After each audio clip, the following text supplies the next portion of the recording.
Joe Biden's Energy Secretary doubling down on efforts to electrify the entire military fleet of vehicles by 2030 so we can kill people while keeping the climate safe. Yep, the battlefield of the future will have EV tanks. I just hope there's a place to plug them in.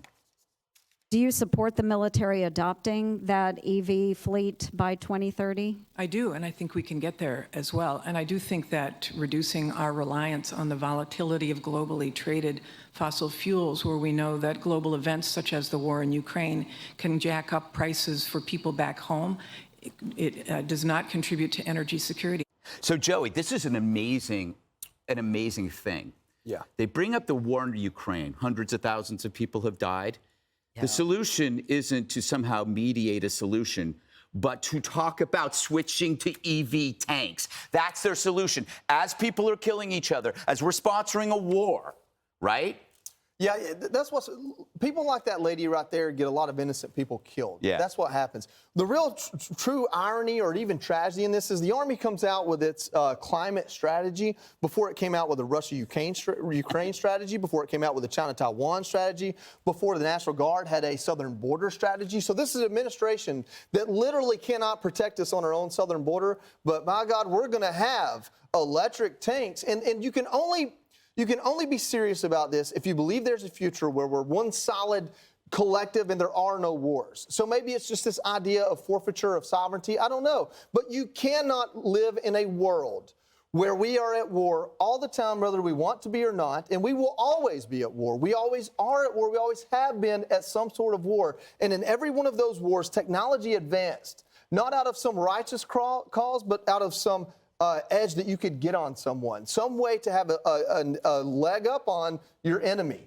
And this is not that leg. As a guy with electronic legs, this is not that leg. You know, Jessica, I love having you here on the table, though I wish Geraldo was here so we could talk about the benefits of an EV Bentley in times of war. Well, I have an EV boat. You have an EV boat? Oh, you poor thing. Not to wish any ill will on Geraldo. No, I certainly, I'm love you. Hope you're watching.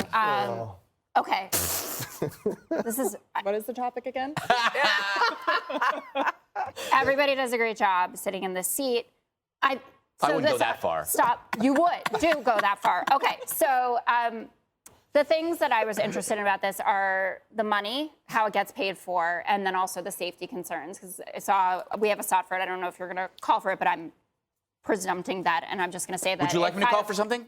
The firefighter who says these fires are bad. Let's call for that, because Jessica would like that.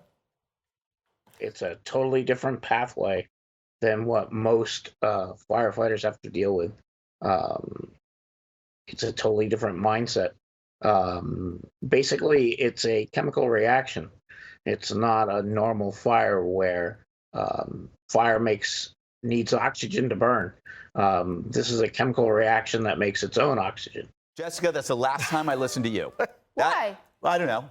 I didn't find that clip incredibly. No, but I think that it's important that people who put out fires, whether it's a volunteer or not, are saying that these kinds of fires are not as easy to extinguish as a fossil fuel fire. And I believe on the battlefield, though I'm only sitting next to someone who's been there, that fires do happen, and we need to make sure that we can extinguish them. It was a good SOT for that. I've been on more battlefields than in electric cars. That is true.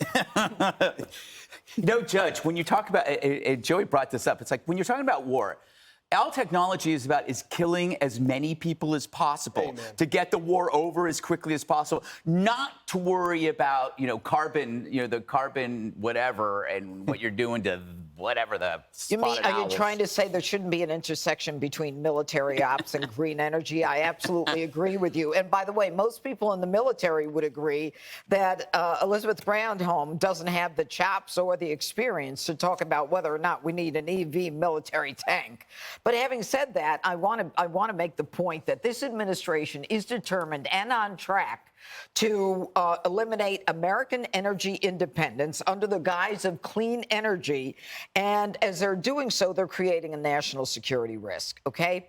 The idea that we are buying lithium from China, which is where this thing started, and we were on track to give $200 million to a company that is run by the Chinese, the Communist Chinese Party.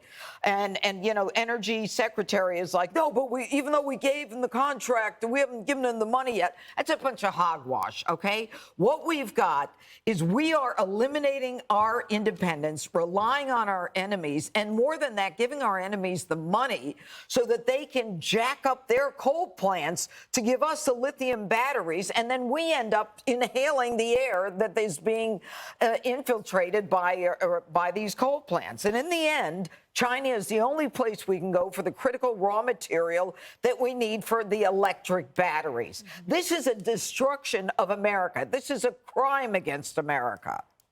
You know, Katie, I had this great idea, because you know that I'm very pro-environment, the idea of a green nuclear weapon. So it kills everybody, but all the trees are saved. What do you make of that? I mean, I think the climate people would like that Yeah. idea. They would.